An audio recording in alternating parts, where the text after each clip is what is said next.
संप्रवक्ष्यामि सांख्यं पूर्वै विनिश्चितं यद्विज्ञाय पुमान् सद्धौ जह्याद् वैकल्पिकं भ्रमम्। अत्ते संप्रवक्ष्यामि सांख्यम। उद्धव, अब मैं तुमको सांख्य का सम्यक प्रवचन करूँगा। सम माने सम्यक और प्रवक्ष्यामि माने प्रवचन करूँगा। प्रवक्ष्यामि भविष्य काल एक उत्तम पुरुष की क्रिया है।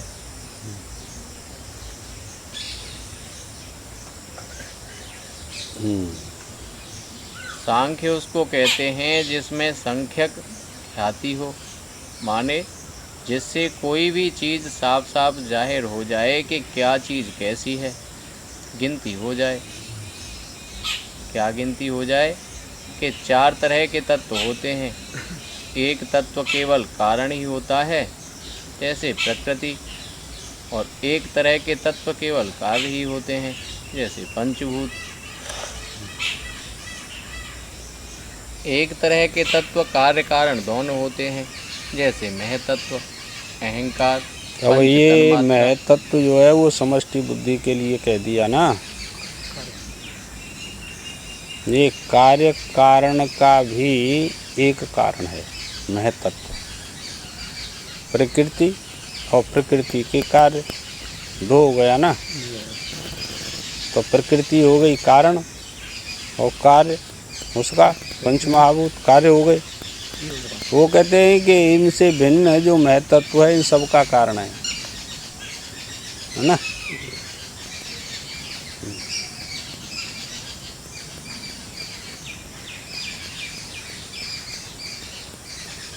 एक तरह का तत्व ऐसा होता है जो न कारण होता है और न कार्य, जैसे पुरुष माने आत्मा। आत्मा न कारण है न कार्य। अब ये देखना चाहिए कि यह कार्य कारण भाव किस में चला गया, और जो न कारण है न कार्य है वो भी एक तत्व है। ऐसा जहाँ जानना चाहिए कि जो निरुपाधिक चेतन तत्व है वह न वह कार्य है और न वह किसी का कारण है। ये फैसला हुआ। पुरुष शब्द का भी यही अर्थ होता है। पुरुष पूर्णम अनेन सर्वम इति पुरुष। सर्वत्र परिपूर्ण होने से परमात्मा को ही पुरुष कहते हैं। ठीक है ना। वह किसी का कार्य कारण नहीं होता है। और माया अलग रही, प्रकृति अलग हुई और उसका कार्य अलग हो गया। जो कार्य कारण भाव बन गया इनमें।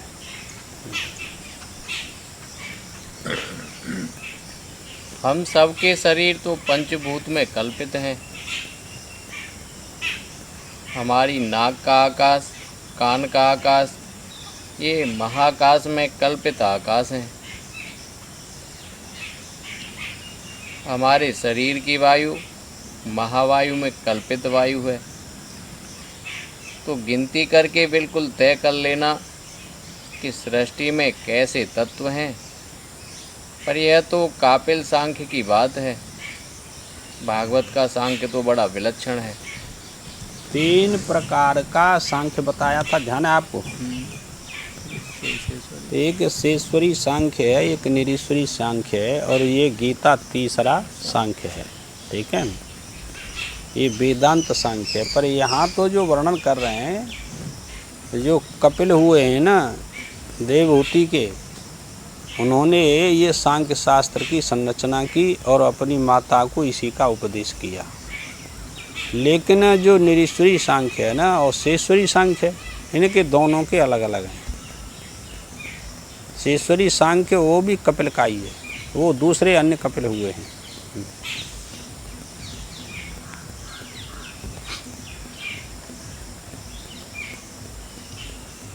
दोनों में अंतर है।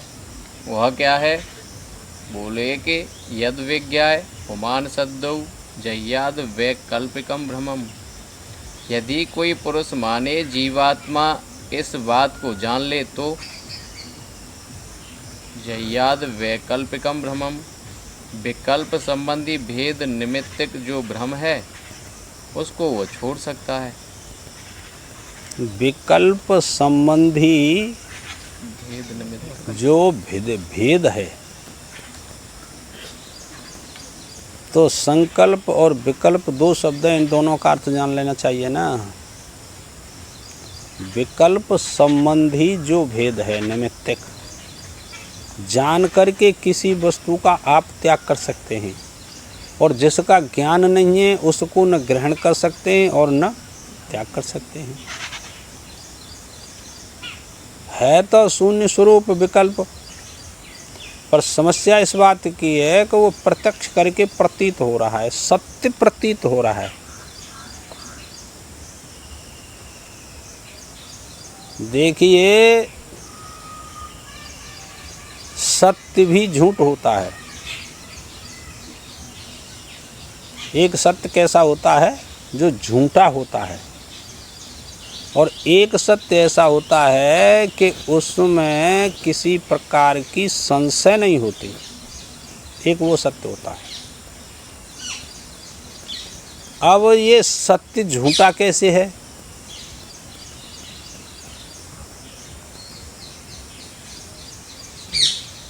देखिए, तुलसीदास ने लिख दिया, झूठ है सत्य जाहे बिन जाने, इतना अर्थ है। झूठ को सत्य मान रखा है, और जब तक इसका आपको ज्ञान नहीं होगा तब तक उसमें से आपका जो प्रीति है, जो मोह है, वो जल नहीं जाएगा। वैसे कैसे हैं? झूठे हैं ना। और सबने कैसे मान रखे हैं? 84 लाख योनियों में जीवों ने सत्य मान रखे हैं कि नहीं? तो है तो ये वास्तविक मिथ्या, झूठा है, पर हमने सत्य मान रखा है। सारी वस्तुओं को घटा करके लाइए आप लोग। आप अपने बिस्तर पर लेटे हुए थे, दिन ही था, रात्रि नहीं थी। इतने में आपका एक मित्र आया, उसने नमस्कार किया, आप चले गए उठ करके बिस्तर पे से। उसने पूछा कहाँ जा रहे हैं? कि मैं तो जा रहा हूँ निकल शंका करने के लिए। अच्छा, मैं भी करके आता हूँ। वो तो बेचारे चले गए थे। वो एक मिथ्या सर्प लाया था रबड़ का, और उनके चारपाई पर रख दिया, ऊपर बिस्तर पर। नीचे को उसकी पूंछ कर दी, चारपाई का जो पाया होता है, बिल्कुल सेम टू सेम ऐसा ही था। अब वो आए चारपाई वाले, देखा, अरे राम राम, इस पर तो सर्प है। घबरा गई। फिर वो आया पीछे से, उसने कहा क्यों खड़े हैं, चलो बैठेंगे। उसने कहा नहीं नहीं, यहाँ सर्प है, तुम मत जाना। उन्होंने कहा कहाँ है? अभी तो उठ करके गए थे आप। कि देखो वो बैठा हुआ है, उसकी पूंछ तो पाई पर है, नीचे लटक रही है, ये सर्प है। तो उसने कुछ नहीं कहा कि चलो बैठो, कि नहीं नहीं, ये सर्प खा जाएगा। अब झूठा है, और झूठे में इतनी सत्यता प्रतीति हो रही है कि वो उसको सत्य समझते हैं। झूठी वस्तु को सत्य समझ लिया है। उसने कहा सर्प वर्प कोई नहीं है, चलो मैं इसको देखता हूँ। वो गया, वो तो लाया ही था, उसने हाथ में पकड़ लिया। उसने कहा ये क्या? उसने कहा कि ये मिथ्या ही है, झूठा है, ये मैंने ही बनाया था, और मैं आपको दिखाने के लिए लाया था इसको, पर आपने इसकी इनकारी दिन है, कोई अंधकार नहीं है, और सत्य समझ लिया कि बिल्कुल सत्य सर्प जैसा ही है। तो देखिए, आप इनको अच्छी तरीके से विचारते नहीं, समझे? जब उसके वास्तविक स्वरूप का ज्ञान हुआ कि यह सर्प वास्तविक नहीं था, यह तो कल्पित था, मिथ्या था, झूठा था, समझे? अब उस सर्प को पास में रख करके और वो बैठ गए, बतराने लगे। सर्प वही है, पर अब भ्रांति चली गई। समझे? ठीक इसी प्रकार से आपने अपने शरीर को, अपने कुटुंब परिवार को ये सत्य समझ रखा है। क्यों? इसका आपको ज्ञान नहीं है। इसीलिए तुलसीदास ने लिखा ये बात है, झूठ है सत्य जाहि बिनु जाने। झूठ को सत्य करके जान लिया है और इसको बिना जाने आप छोड़ नहीं सकते। फिर प्रमाण भी दिया उसने, जिमे भुजंग रज पहचाने। रस्सी का जब तक ज्ञान नहीं होगा तब तक सर्प सत्य प्रतीत होता रहेगा और आप डर के मारे कांपते रहेंगे। कैसा प्रमाण है? इस संसार की वास्तविकता का आपको ज्ञान नहीं होगा तब तक तो आप इसमें उलझे रहेंगे। अब सारे संसार को घटा करके अपने शरीर पर लाइए। शरीर को कितना सत्य मान रखा है, कितना झूठा मान रखा है आपने, कि शरीर को सत्य मान रखा है। हर समय इसमें अप्रतीति रहती है, मन रहता है इसमें, बुद्धि रहती है कि कहीं इसका अनिष्ट न हो जाए, है ना। ये मानने वाला कौन है? अब यहाँ से आगे का विवेक विचार बढ़ता है कि शरीर तो मैं नहीं हूँ, यह ज्ञान हो गया, पर यह मन और बुद्धि और प्राण तो मैं हूँ।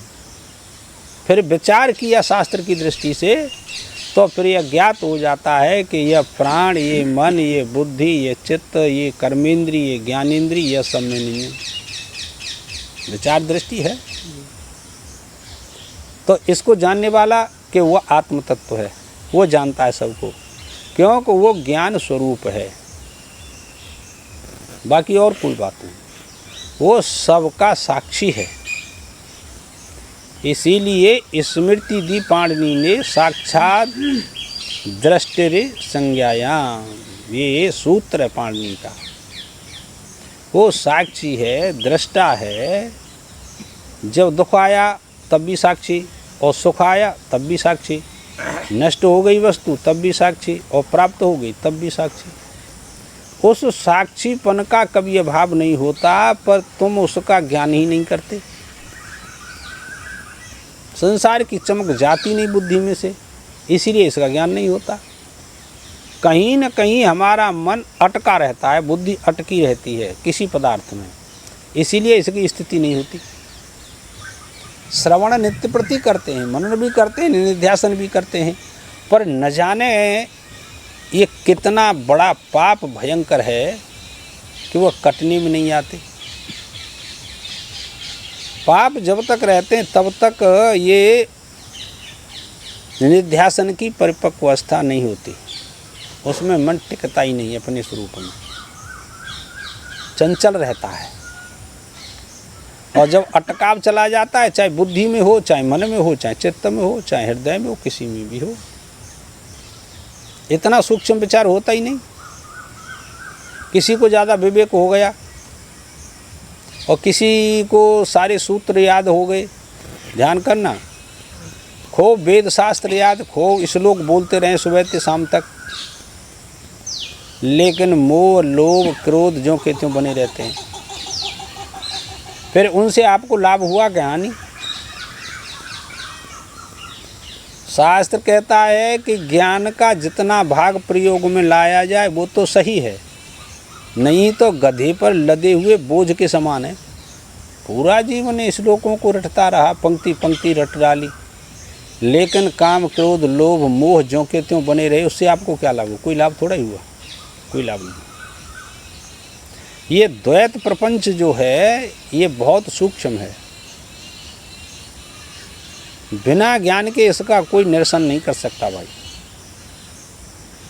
ये तो अंत के जन्म में होता है ऐसा, बहुनाम जन्मनामन्ते ज्ञानवान माम प्रपद्यन्ते, है ना। बहुत जन्मों के अंत के जन्म में ये बात समझ में आएगी कि वास्तव में कोई वस्तु कुछ है थोड़ा ही, पर अहंकार के वशीभूत हो करके इन बातों को सुनता नहीं और प्रयोग में नहीं लाता, इनका अनुकरण नहीं करता हूँ। सुख दुख आदि रूप विकल्प निमित्तिक भ्रम है। अरे यह मरना जीना, संयोग वियोग, यह आना जाना, यह सब सुख दुख आदि रूप भ्रम है। यह क्यों है? यह भेद के कारण है। जहाँ भेद रहता है वहाँ पर सुख दुख जा ही नहीं सकते, चाहे कोई साधु हो चाहे गृहस्थी हो। भेद रहेगा तो सुख दुख रहेंगे, और भेद नहीं रहेगा तो सुख दुख भी नहीं रहेंगे। एक आत्म तत्व भरपूर है। ये सब संकल्प मात्र है, सारी सृष्टि।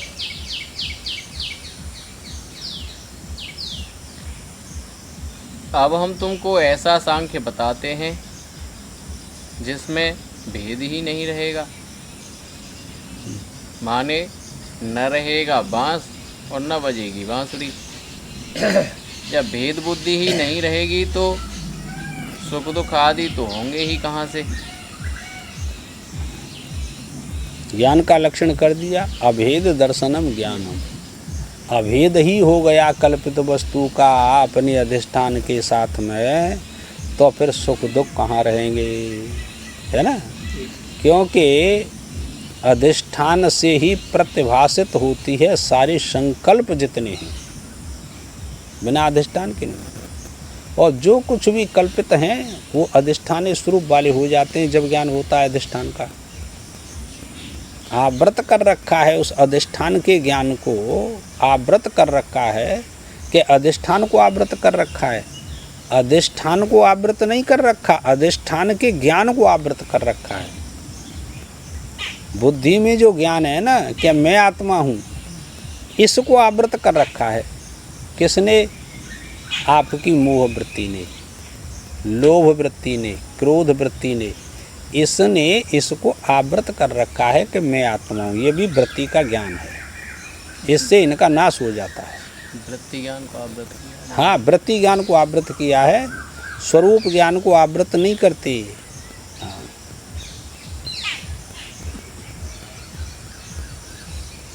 अब यह जो विलक्षण सांख्य है उसका वर्णन करते हैं।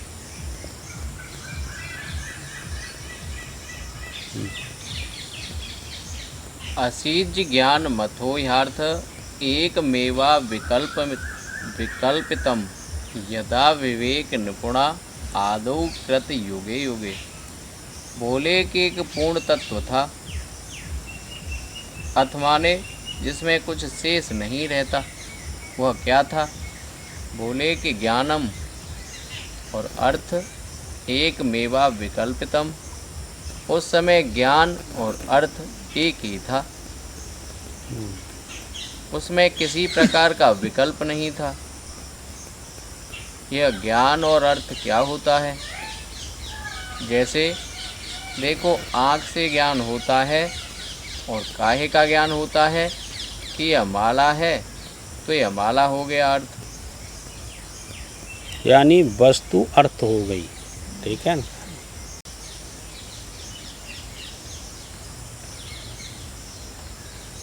और ज्ञान कहाँ हुआ? आँख से ज्ञान हुआ हृदय में, और यह माला है।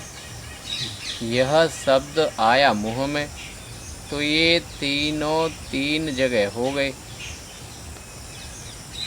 लेकिन एक ऐसी दशा है जहाँ हृदय में ज्ञान और बाहर माला हो, ऐसा नहीं।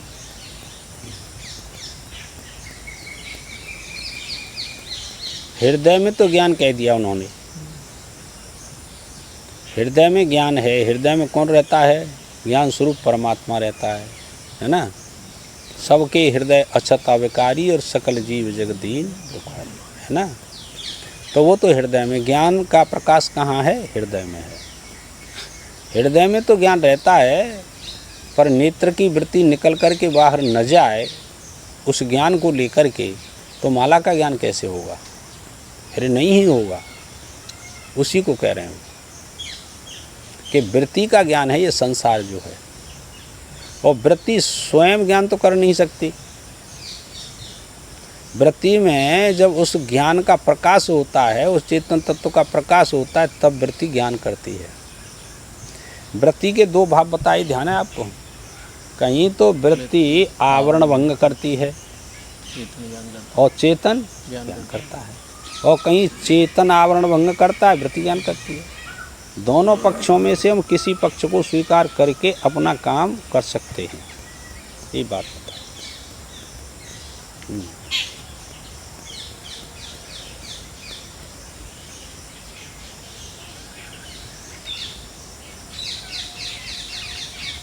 जहाँ हृदय में ज्ञान और बाहर माला हो, ऐसा नहीं।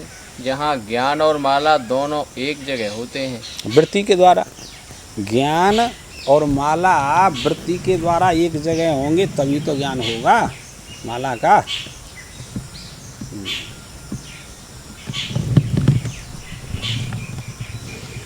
सदैव सौम्य इदमासीत इदमग्र आसीत। जब सृष्टि नहीं हुई थी, आदौ कृत युगे युगे युगे अयुगे अयोगे माने जब युग प्रारंभ ही नहीं हुआ था, उस समय की बात है। कोई युग प्रारंभ नहीं हुआ था, सृष्टि नहीं थी, इसका मतलब यह है। महाप्रभु के प्राकृत से पहले इच्छा ज्ञान क्रिया नहीं थी, ऐसा समझो। ऐसा समझो नाम रूप नहीं थे, ऐसा समझो कि ये पंच महाभूत नहीं थे। इस श्रुति का यही अर्थ होता है, सदैव सौम्येदमग्र आसीत एकमेव द्वितीयम। सृष्टि के नाम रूप के प्राकृत के पहले केवल एक ब्रह्म ही था और कुछ नहीं था। ठीक है।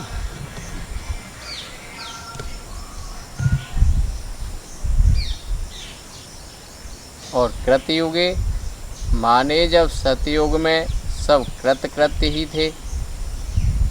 और जब भी किसी भी युग में किसी को विवेक हो जाता है, तब क्या दशा होती है, कैसा तत्व होता है। बोले कि सदैव सौम्य इदमग्र आसीत, एक अखंड तत्व होता है। उसकी वृत्ति में किसी को विवेक हो जाता है तो एक अखंड तत्व रहता है, किसी प्रकार का संशय नहीं रहता, किसी प्रकार का लोभ मोह नहीं रहता, एक अखंड तत्व देखता है। इसीलिए कहते हैं कि विवेक यदि हो गया तो वैराग्य अवश्यंभावी आप नहीं रोक सकते। तो यह जानना चाहिए कि हमारे चित्त में वैराग्य नहीं है तो अभी विवेक हुआ ही नहीं। शास्त्र की दृष्टि तो यही है कि विवेक नहीं हुआ, विवेक की बात करते हैं पर विवेक हुआ ही नहीं, क्योंकि वैराग्य नहीं। किसी न किसी वस्तु में हमारी आसक्ति है, ये था। आसक्ति के स्थान भी बताए गए। बोले भाई कि तब वह जड़ भी हो सकता है। नहीं जी, वहाँ जड़ और चेतन का भेद ही नहीं था। अर्थ माने जड़ और ज्ञान माने चेतन। अब अर्थ का दूसरा अर्थ कर दिया जड़। ठीक है, जो दृश्य रूप है वो जड़। हाँ, ऐसे ही अर्थ कर दिया। तो चेतन और जड़ का भेद मूल तत्व में नहीं होता है। जो लोग दृश्य की प्रधानता से मशीन से खोज करते हैं, उसको जगत के मूल में जड़ होने का अनुमान होता है। और जो लोग अहम के द्वारा अध्यात्म में अनुसंधान करते हैं, मैं स्वयं प्रकाशक कौन हूँ, इसका अनुसंधान करके जो आत्मा के स्वरूप का निश्चय करते हैं, वे कहते हैं कि जगत के मूल में सब चेतन ही चेतन था। दरअसल उस समय जड़ चेतन का भेद ही नहीं था। कोई वस्तु नहीं थी तो भेद कहाँ से आया। शांति से यदि हम समझें तो ये भेद दो में रहता है कि एक में रहता है। यहाँ से सत्संग शुरू होता है, समझे, कि जहाँ भेद होता है वहाँ भय होता है। श्रुति वेद की तो यही कहती है, द्वितीया द्वयम भयम भवत। जहाँ द्वैत होता है वहाँ भेद होता है, और भेद होता है तो सारा संसार होता है। संसार होता है, संसार में दुख सुख भी आ गए तो दुख सुख जाएंगे नहीं भेद में। आप द्वैत मानते रहेंगे, जन्म मरण होता रहेगा, वो दुख जा नहीं सकते। तो उस परमात्मा के तत्व ज्ञान में ये सब भेद नहीं रहता। ज्ञान का है कि जो भेद का निरसन करे उसे हम कहते हैं ज्ञान। वही अखंड तत्व है और कोई नहीं।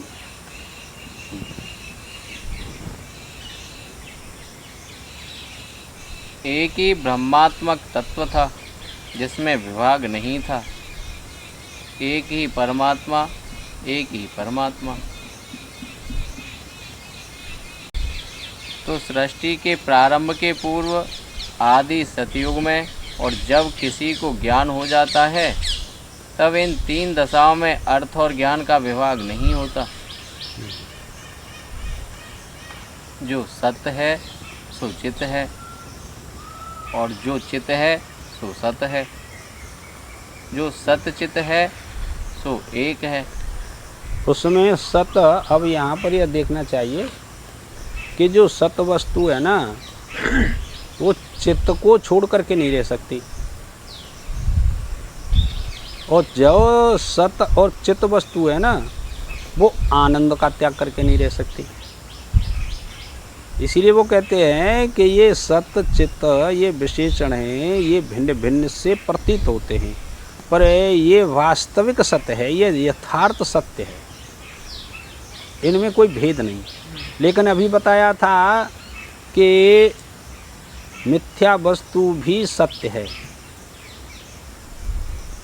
और जब उस सत्य का, मिथ्या वस्तु का यथार्थ ज्ञान होगा कि ये वास्तव में मिथ्या ही है, मैंने तो भूल से इसको सत्य मान लिया था।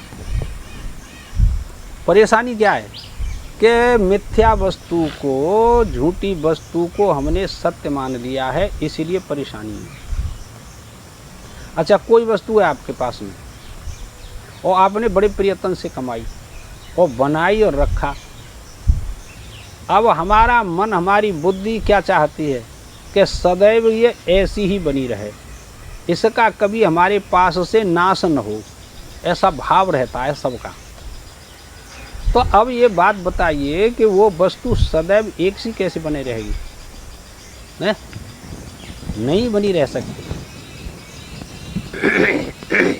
भगवान श्री कृष्ण ने ये द्वारका बनाई, पांडवों ने अपने लिए कहीं मकान बनाया होगा रहने के लिए कि नहीं बनाया होगा?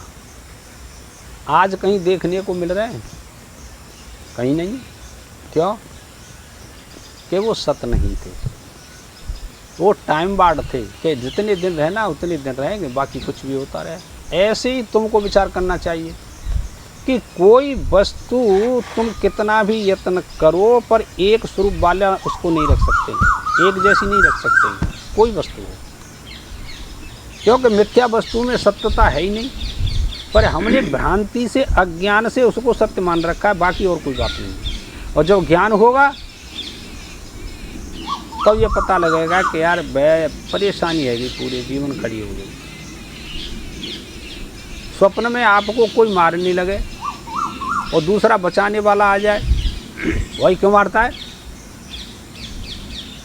और उसको हटा दे और फिर आप जाग जाएं, तो दोनों सत्य रहे कि जो बचाने वाला वो सत्य रहा?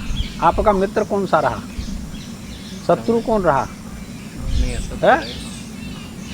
दोनों ही मिथ्या थे, न कोई मारने वाला था न कोई बचाने वाला था, दोनों जगह गए तो दोनों मिथ्या हो गए। ऐसे ही जब अपने स्वरूप में तुम जाग जाएंगे तो ये सब संसार सृष्टि फिर आपको मिथ्या प्रतीत होने लगेगी कि है कुछ नहीं।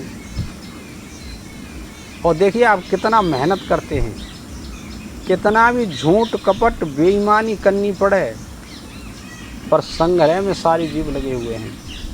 अनादि काल से ऐसा ही चला रहा है संसार, ऐसा ही चला जाएगा। इसमें से अपने को तुम सुरक्षित कर लो, और इसको आप जानते हैं कि कोई स्त्री, पुत्र, धन, खजाने, कुटुंब, परिवार ये किसी के नहीं है, कोई साथ देने वाला नहीं।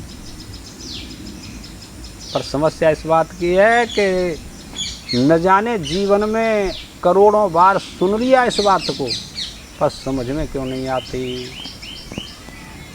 अब प्रश्न यही उठता है, समझ में इसीलिए नहीं आती कि वो अविद्या अतीव सूक्ष्म है, वहाँ तक आपको जाने नहीं देती। वो कहती है कि यदि मेरे को छोड़ करके यह चला गया तो क्या होगा पता है? फिर इसकी मैं सेवा करने लगूंगी,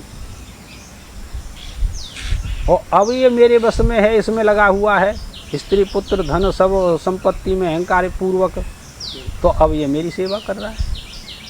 अब तुम अपनी सेवा कराना चाहते हो कि उसकी सेवा करना चाहते हो? अब आप देख लो, उसकी सेवा करेंगे तो दुख जाएगा नहीं, और जब तुम्हारी वो सेवा करनी लगेगी तो प्रकृति को तुमने अपने अधीन कर लिया। अब हाथ जोड़ करके आपके सामने खड़ी है कि प्रभु क्या काम करूं मैं, ये हालत होगी उसकी। फिर उसी को कह रहे हैं भाई कब तक आप धोते रहेंगे भजन।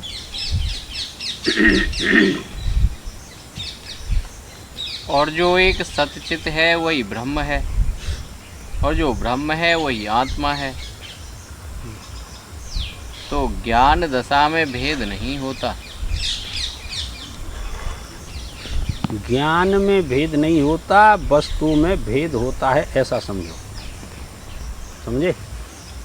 और वस्तु में नाम के भेद से भी वस्तु में भेद नहीं होता, समझे? नाम रख दिया किसी वस्तु का 4 प्रकार से, तो क्या वस्तु में भेद हो गया? वस्तु जो कि क्यों है, हाँ वो कुछ भी कह लो, लेकिन ज्ञान में भेद नहीं होता। जिस ज्ञान से आपने उस वस्तु को जाना है, उसी ज्ञान से तुम सारे पदार्थों को जानते हो। उस ज्ञान में कभी भेद नहीं हुआ। वस्तु का ज्ञान वस्तु के अधीन होता है ना? तन माया फल रूपेण केवलम निर्विकल्पितम वांग मनो गोचरम सत्यम द्विधा संभवद बृहत। तद बृहद ब्रह्म वांग मनो गोचरम यथा भवति तथा। वह जो वाणी और मन से अगोचर जो सत्य था, मन वाणी के अगोचर, यतो वाचो निवर्तन्ते अप्राप्य मनसा सह। मन वाणी जिसको नहीं जान सकती थी, हैं, वही तुम हो।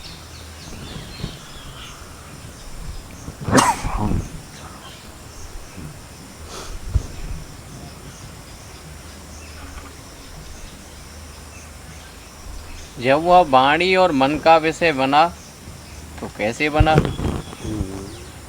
देखिए इसका उत्तर है, गीता पढ़ते हैं ना आप लोग, वो 5 कर्मेंद्री 5 ज्ञानेंद्री इनका वो विषय नहीं है। तो फिर गीता जी में क्या दिया, कौन सा श्लोक है? सुख मात्यंतकम ये तद बुद्धि ग्राह्य मतीन्द्रियम, ये श्लोक दिया, समझे? जो अतीव सूक्ष्म बुद्धि है, पवित्र बुद्धि है, उज्जवल बुद्धि है, जिन्होंने अपनी बुद्धि को, अपने हृदय को शुद्ध कर लिया है, यानी जिसमें राग द्वेष नहीं है, काम क्रोध लोभ नहीं है, उसकी बुद्धि शुद्ध होती है, समझे? वो भगवान कहते हैं जिसकी बुद्धि अतीव सूक्ष्म है, जो इंद्रियों से अतीत हो गई है। देखो तुमने रिसर्च नहीं किया, बुद्धि इंद्रियों से अतीत हो सकती है कि नहीं हो सकती, ये पहले आप विचार करें इस श्लोक का। सुखमात्यंतक में तद्य बुद्धि ग्राह्य मति वेत यत्न चैवायम स्थितिश्चलति तत्वतः। वेत मन जान लेती है उनकी बुद्धि, किसको? जो मन वाणी से परे आत्म तत्व, उसको जान लेती है, समझे? लेकिन पहले हमको इंद्रियों से अतीत अपनी बुद्धि, अपना मन करना पड़ेगा। क्यों? कि इंद्रियां तो विषयों की तरफ दौड़ती हैं और उनको ग्रहण करके अपना अपना आनंद लेती हैं, तो उनसे हटाना पड़ेगा, इनको रोकना पड़ेगा, है ना? तो जब रोकेंगे तो शुद्ध होगी हमारी इंद्रियां और बुद्धि शुद्ध हो जाएगी। विषयों का सेवन न करना ही बुद्धि का शुद्ध होना है। किसी विषय में आसक्त न होना ही बुद्धि का, मन का शुद्ध होना है।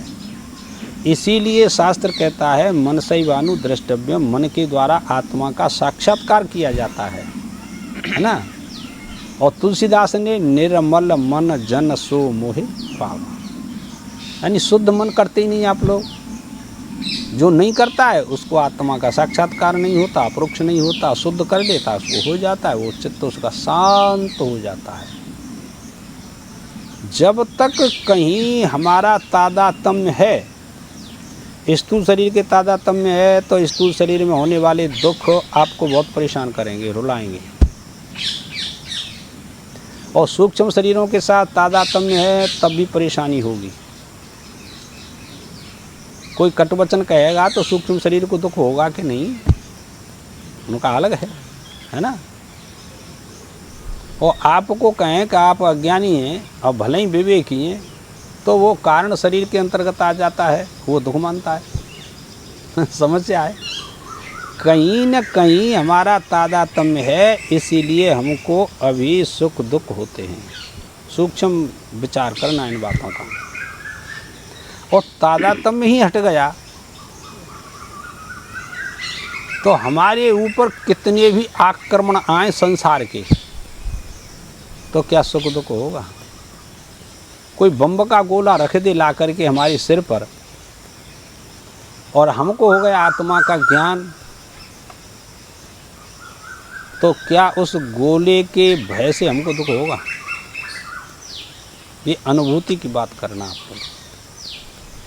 नैनम छिद्यंत शस्त्राणि नैनम दहत पावका न च क्लेद्यंतापुन शोषयति मार्ता, गीता का वाक्य। 11वें श्लोक से दूसरे अध्याय में 30 श्लोकों तक आत्मा का स्वरूप बताया भगवान ने। ऐसा जिसको ज्ञान हो जाता है तो वो क्या भयभीत होगा, क्योंकि द्वैत तो समाप्त हो गया उसका। पहले ये बात बताई कि ये भय जो होता है ना, वो द्वैत में होता है। अब वो शरीर से तादात्म्य संबंध तो रहा नहीं उसका, तो उसको क्या दुख सुख होंगे। दो ही पुरुष हैं, एक ज्ञानी और एक अज्ञानी। अज्ञानी को तो भय होगा, उसको क्या भय होगा, मरने का भय चला गया। उसको यह दृढ़ निश्चय हो गया है कि आत्मा न जन्म लेता है न मरता है, फिर भय किसका, दुख सुख किसका। यदि आपको भी उससे भय मुक्त होना है तो यह ज्ञान आपको स्वीकार करना पड़ेगा, सबको स्वीकार करना पड़ेगा। फिर बॉडीगार्ड किसके लिए रखते हैं। आत्मज्ञान हो गया किसी को तो फिर बॉडीगार्ड किसके लिए बताओ, उसे कोई प्रयोजन नहीं। भागवत की कथा कहते हैं, सुनते हैं, जड़ भरत को ले गए दस्यु मारने के लिए, बलि चढ़ाने के लिए, और नहवाया धोवाया, माला पहनाई और मिठाई रखा, फल रखा सामने, तो बड़े प्रेम से खाने लगे। लोग देख कर के हंसते हैं वहाँ कि देखो अब इसका सिर काटा जाएगा, और इसको बिल्कुल भी परवाह नहीं है कि मेरा सिर कटेगा। वो जानते थे कि मैं आत्मा हूँ, मुझको ये कैसे छू सकते हैं। छू सकते हैं, छू नहीं सकते। इस संसार की क्रिया छू नहीं सकती, चाहे शारीरिक क्रिया हो, चाहे मानसिक क्रिया हो, और चाहे वाचिक क्रिया हो। ये यथार्थ ज्ञान का उपदेश सबके भीतर नहीं जाता। अभी तुम मेरे को गाली दो, मैं खूब जान रही हूँ इस बात को। मेरे को गाली दो तो मेरे को क्षोभ होगा कि नहीं। और यदि क्षोभ होता है तो अभी तादात्म्य है मन के साथ में कि नहीं। ये समझ की बातें हैं, पर आज समझ नहीं सकते सभी लोग। बड़े बड़े योगी पुरुष, बड़े बड़े ध्यानी ज्ञानी नहीं समझ सकते इन बातों को, तुरंत क्षोभ उत्पन्न हो जाता है। होता है महाराज जी, कब से ये प्रसंग चल रहा है और ये अपने लिए है, बिल्कुल ऐसे लगता है। बिल्कुल मेरे लिए है, तुम्हारे लिए नहीं है।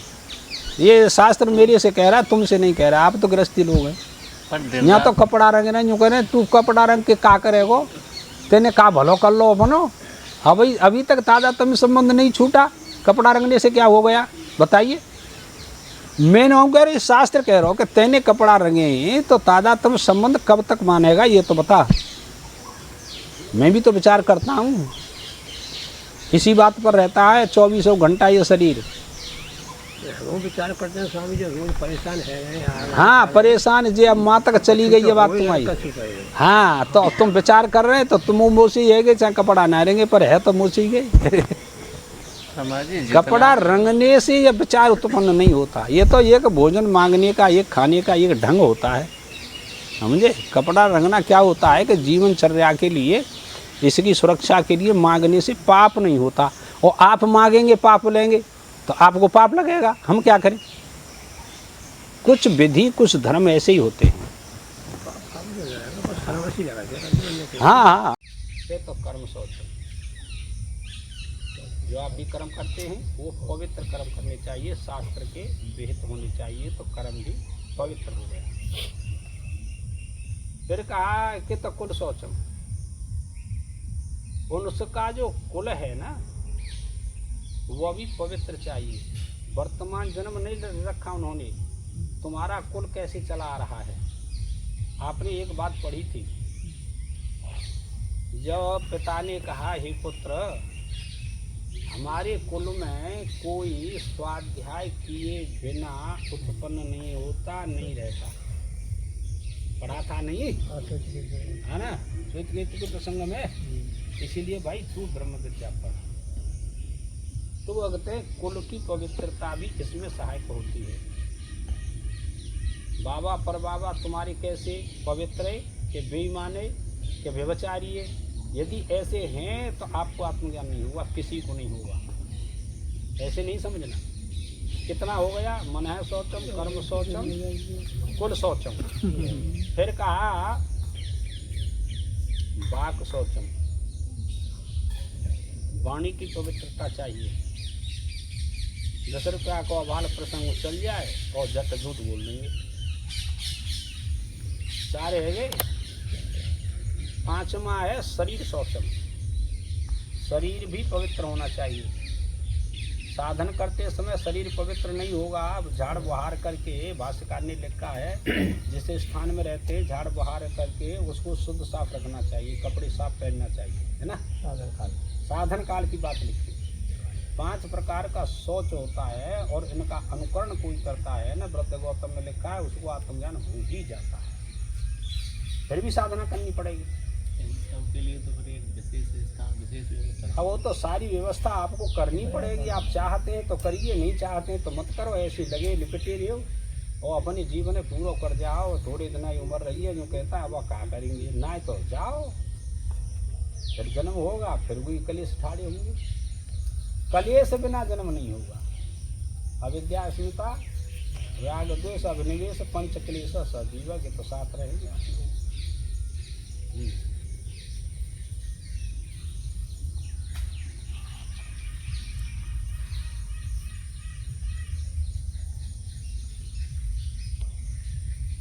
जब उपाधि के द्वारा, यंत्र के द्वारा हम उसका अनुसंधान करने लगे तो उसको 2 रूप हो गया।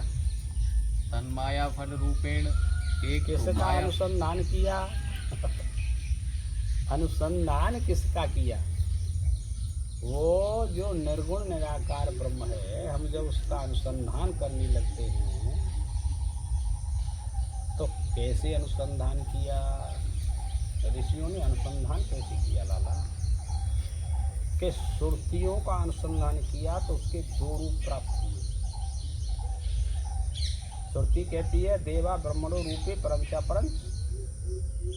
उस ब्रह्म के 2 स्वरूप बताए, एक पर और एक अपर। कठोपनिषद पढ़ी है ना आपने।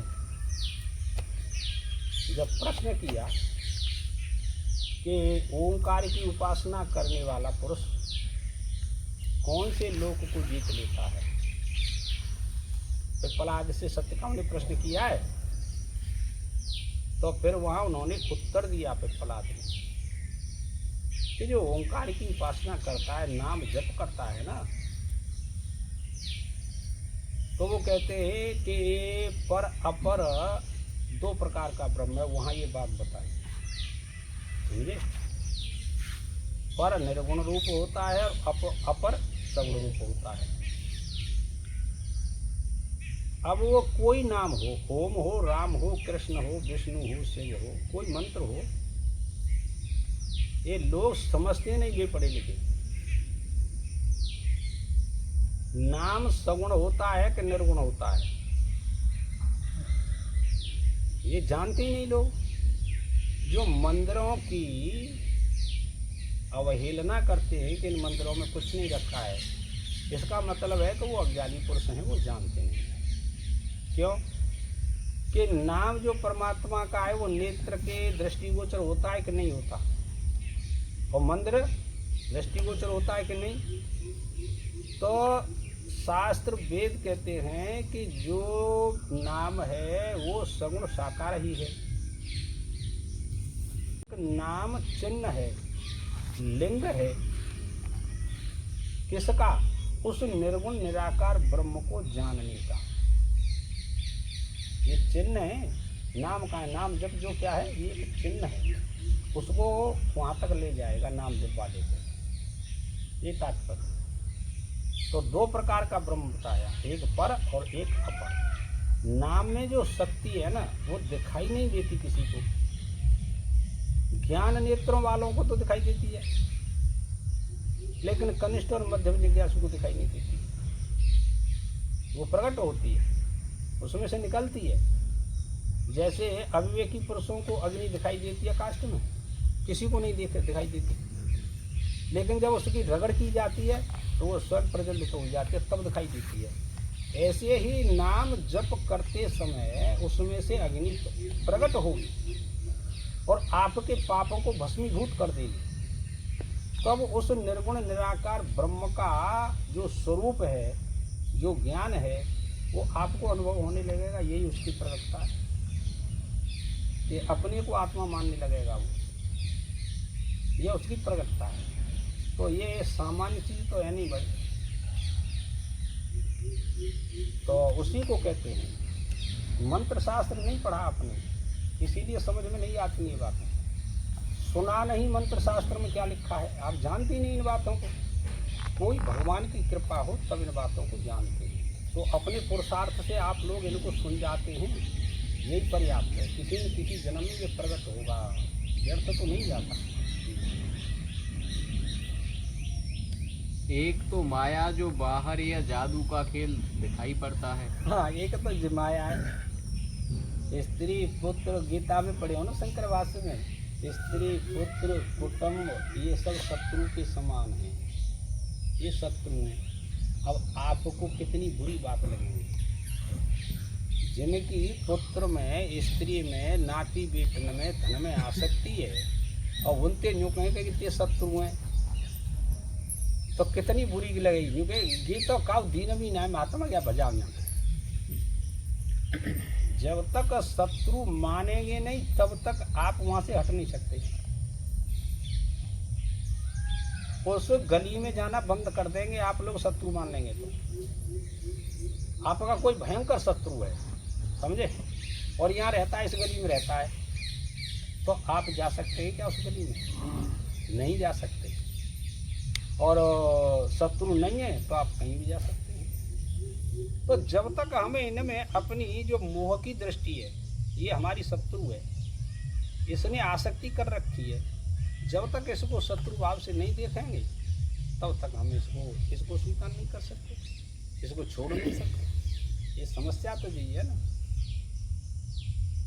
ये सुख देने वाली बड़ी चमक सबको अपनी ओर खींच लेती है लाला। जो आत्मज्ञान चाहता है ना साधक, उसको बहुत निम्न ढंग से रहना चाहिए। ये मन स्वीकार नहीं करता। उसमें लिखा कैसे कपड़े पहने कि मेले कुचैले फटे पुराने। कोई भी श्रृंगार सजावट न करे अपने शरीर की। इस प्रकार रहना चाहिए साधन काल में। पर अब तो भजन ध्यान करते, टाइट कपड़े पहनते और सारा श्रृंगार करते। उस संसार का आकर्षण है, जिन पदार्थों को हम स्वीकार करते हैं ना, उन्होंने हमको अपनी ओर खींच लिया। कोई श्रृंगार हो, कोई सजावट हो शरीर की, उस सजावट ने आपने विचार नहीं किया, उसने हमको अपनी ओर खींच लिया और हमने उसको स्वीकार कर लिया। तो हमारी दृष्टि उस पर रहेगी कि नहीं रहेगी, हमारा विचार उस पर रहेगा कि नहीं रहेगा, पर ये तुम्हारी समझ में कम आएंगी बातें। ये सूक्ष्म विषय है। यही तो परेशान कर रहे हो सब है। ऐसो ना ऐसो बन के रहूँगो, ऐसो ना ऐसा करके रहूँगो, लियो है भी बड़ी सही बात। चलो। वट के छोटे से बीज में से इतना बड़ा पेड़ निकल आता है। जल के एक कण से कैसे स्त्री पुरुष पशु पक्षी का शरीर निकल आता है। अरे लाला, ये बाहर की माया को निरूपण कर रहे हैं, क्या समझे। वट का वृक्ष है, उपनिषद में दिया कि अरे श्वेत केतु, यहाँ पिताजी कि तू वट का बीज ला। तो वट का बीज सूक्ष्म लिखा है इसमें, कि सबसे सूक्ष्म लिखा है। अच्छा, इसको देख, फोड़ करके इसमें क्या है। तो उसने फोड़ा, पूछा क्या दिख रहा है, कि पिताजी इसमें मेरे को कुछ नहीं दिख रहा है। कुछ नहीं दिख रहा है ना, कि हाँ, कि जब यह पृथ्वी से अपना संयोग करता है तो ये बड़ी का वृक्ष कितना विशाल उग करके आपको दिखने लगता है कि नहीं। लेकिन बीज में कुछ वृक्ष दिखाई नहीं देता। इसमें फूल भी हैं, पत्ते भी हैं, फल भी हैं, सारी व्यवस्था है इस छोटे से बीज। वो कहते हैं ऐसे ही वो अदृश्य है परमात्मा। जैसे बीज में अदृश्य है ना वृक्ष, ऐसे ही उसमें अदृश्य परमात्मा में ये सारा संसार दिखाई नहीं देता। समझे। अनेक दृष्टांत दिए, कितने दृष्टांत देते हैं आपको। मधुमक्खी शहद एकत्रित करती है, लुब्धक आता है, उसको शहद को मार करके ले जाता है, और मक्खियाँ मर जाती हैं, कुछ रह जाती हैं, बिलबिलाती रह जाती हैं। अरे संसार के लोगों, धन इकट्ठा करो तो धर्म के लिए इकट्ठा करो, और उसमें से 10% किसी को खिला दो, भूखे प्यासे नंगियों को। नहीं तो आएगा, चोरी में चला जाएगा, मुकदमे में चला जाएगा, रोग में चला जाएगा, कुछ न कुछ होगा, फिर आप बिलबिलाते रह जाएंगे कि सारा धन चला गया। तो तिथिक्षु के लिए ये दृष्टांत दिया, और क्या बताया, इसी यही तो बात बताई कि पूरे जीवन धन कमाया तिथिक्षु ब्राह्मण ने, किसी को एक गिलास पानी तक नहीं दिया। फिर समय आया, देखिए बड़ी शांति से प्रभु जब किसी भक्त को अपनी ओर खींचते हैं ना, तो उसके पहले धन का हरण कर लेते हैं, उसको धन नहीं देते भाई। किसी शास्त्र में नहीं लिखा कि प्रभु जिसको दर्शन देते हैं कि उसको धन भी दें और अपना दर्शन भी दें। ये दो बातें नहीं दे सकते। एक बात देंगे, अपना दर्शन देंगे, अपना ज्ञान देंगे तो धन नहीं देंगे, और धन देंगे तो अपना ज्ञान नहीं देंगे। ये गति है शास्त्र की। तो भाई ये ऐसी स्थिति है, हम क्या करें। ये आकर्षण है, आकर्षण को सब कैसे सहन कर लेगा, है ना। ये आकर्षण है। एक बालक हमारे वहाँ में बैठ गए गाड़ी में, और जब वहाँ में के नेक रुकी, जब तक काख न कूदी वो, और बोले क्या समोसे। मैंने कि भैया 2 मिनट ही भाई थे, तू कहाँ से ले आया भैया ठेली पे। मैंने क्यों कि मुँह पर ही ना जाती। फिर कौन हो, ये मुखिया जी ने सब, तू ये चटूरा आए वो, मतलब ले आया सब के काजे जितने हद तक आए वहाँ में गाड़ी में। भाई मैंने कमाल कर दो लाला, हमें तो देखे ना तू, और तुझने कहाँ से ले आए। आकर्षण होएगे काऊ को, वो तो एक दृष्टांत है। ये आकर्षण ऐसा माया को कि ये अपनी ओर खींच लेता है। प्रभु की शरण में चले जाए तो फिर ये खींचना बंद कर देते, फिर ना खींचा तो वो आदमी भक्त को। बोले कि यह सब माया दिख रही है। हाँ। और दूसरे फल रूप माने उसी माया के एक सूक्ष्म प्रदेश में जो चेतन प्रतिफलित होता है। फल माने चिदाभास, और माया माने बाहर का दिखने वाला तमाशा। एक सूक्ष्म तमाशा हो तो, और एक स्थूल तमाशा हो। सूक्ष्म तमाशा तो ऐसा हो तो माया को कि स्थान ना है तो ये तनो लंबो चौरो, पर वो सब चीज़ें लंबी चौड़ी दिखाई देती है। वो सूक्ष्म है, जैसे स्वप्न के पदार्थ, जहाँ में पहाड़, नदी, तालाब तुम्हारे शरीर में भीतर आ जाएंगे का, कि ना है तो वो माया सूक्ष्म है। और एक यहाँ तुम्हें दिखाई दे रहे हो तो जीव सब माया को कार्य, ये स्थूल है। तो वही केवल जो निर्विकल्प सत्य है, वाणी और मन से अगोचर तत्व है, वही बाहर दिखने वाले तमाशे के रूप में और उसी में अंतःकरण की उपाधि ओढ़कर उसके द्वारा देखने वाला फल चिदाभास के रूप में दिखने लग गया। देखो आपका जो हृदय है, बुद्धि है, मन है, चित्त है, कितनी लंबाई चौड़ाई का है, इसका कोई पारोवार नहीं। तुम इसमें ठसा ठस भरते जाओ और ये बढ़ता जाता है। ऐसा ही चाहे माया के संस्कार भरो, चाहे परमार्थ के संस्कार भरो, दो रत्न है, दो प्रकार के रत्न है।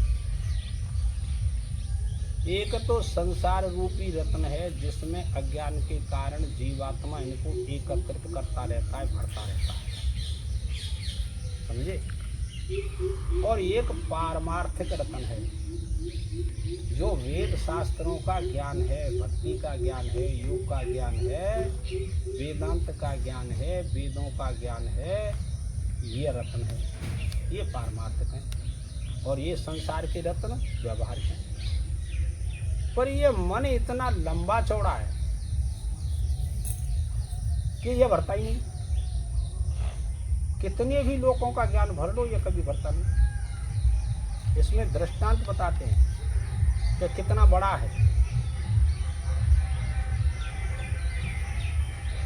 यज्ञ किया पांडवों ने, यज्ञ मंडप में युधिष्ठिर जी जाते थे सबसे पहले सुबह पूजा करने के लिए,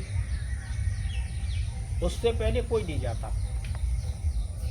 आज युधिष्ठिर जी गए, लेकर के थाली, फूल, माला, सब षोडशोपचार से पूजन करते थे भगवान का यज्ञ मंडप में। जैसे ही वो गए तो दरवाजे पर एक व्यक्ति उनको बैठा हुआ मिला। उन्होंने उसको फटकारा कि भाई तू पहले कैसे आया, मैंने पढ़ा नहीं, ये बोर्ड लगाया। वो चुप हो गया, कुछ नहीं कहा। पूजा करके वापस आए हो तो वही बैठा। मैंने कहा तू कौन है भाई, कल से नहीं आना नहीं तो तेरा सिर काट दूंगा। युधिष्ठिर जी ने कहा कोई बात नहीं, चुप रहा। फिर दूसरे दिन गए, वही बैठा मिला। युधिष्ठिर जी ने अब विशेष फटकार लगाई, चल यहाँ से बाहर। चुप हो गया, कहा कुछ नहीं। फिर वापस आए, फिर कहा कल से नहीं आना। अब तो शब्दों से कहा है, नहीं तो तेरा सिर वास्तविक काट दूंगा। चल यहाँ से। बैठा रहा, चले गए। दया होती है ना, सत्गुणी पुरुष जो होते हैं उनमें एक बात समझ लो, दया करुणा मुदिता उनमें होती है सभी जीवों के प्रति, तब भक्ति की सिद्धि होती है।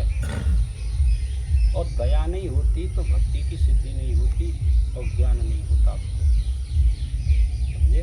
ऐसे थोड़ा ही है। वो कुछ नहीं, बैठा रहा। फिर तीसरे दिन गए तो वहीं बैठा मिला। बस तलवार निकाली और उसको मारने के लिए तैयार हो। अच्छा ये बता पहले तू कौन है, या क्यों आता है। तीसरा दिन हो गया, मैंने मना किया फिर भी नहीं आज्ञा का पालन किया। तेने हमको ऐसे ही समझ रखा है, और तेरा सिर काटता हूँ। हाथ जोड़ करके पैर पकड़ लिए। अच्छा कौन है ये तो बता। वो शांत हो गए, सत्संगी थे कि महाराज मैं कलयुग हूँ। कलयुग, अच्छा और ये तेरे हाथ में क्या लगा हुआ है। चुप हो गया। हाँ इसको बताइए क्या तेरे हाथ में, यहाँ क्यों रहता है। मैंने तो बुलाया नहीं तेरे को, फिर तू आया क्यों। उसने कहा महाराज मारो छोड़ो अब मेरी बारी आ गई है कि तेरे हाथ में क्या है ये? उसने कहा ये हाथ में एक चादर है, बहुत बारीक चादर और बहुत छोटी, कि तेरी मुट्ठी में आ रही है, कम दिखाई दे रही है। मुट्ठी में कोई वस्तु होगी और मुट्ठी से छोटी तो होगी, क्या बड़ी होगी? छोटी होगी, क्या कम दिखाई दे रही है। उन्होंने कहा कि तो भाई इसका क्या करता है? कि महाराज देखो, अब मैं सत्य बोल रहा हूँ, बोलना तो नहीं चाहिए सत्य, कलयुग है, पर आपके भैसे बोल रहा हूँ, आपका तप तेज है। जब आपके कथा सुनने के लिए आ जाते हैं सभी भक्त, सब ग्राम के, किसी को मैं दिखाई नहीं देता, धर्म के प्रभाव से तुमको दिखाई दे रहा हूँ।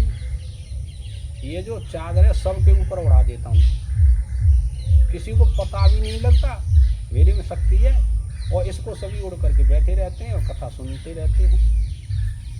ये रोजाना का नियम है। और जब कथा का टाइम होता है ना, तो इस चादर को सबके ऊपर से उतार लेता हूँ। आरती हुई, उतार लिया, जो सुना था सब इसी में आ जाता है, सब वैसे के वैसे आए थे वैसे चले जाते हैं। ये इतनी बड़ी चादर है, कितनी संख्या में आ जाए, कितनी लाख करोड़ आ जाए ना महाराज, सबके ऊपर जाती है।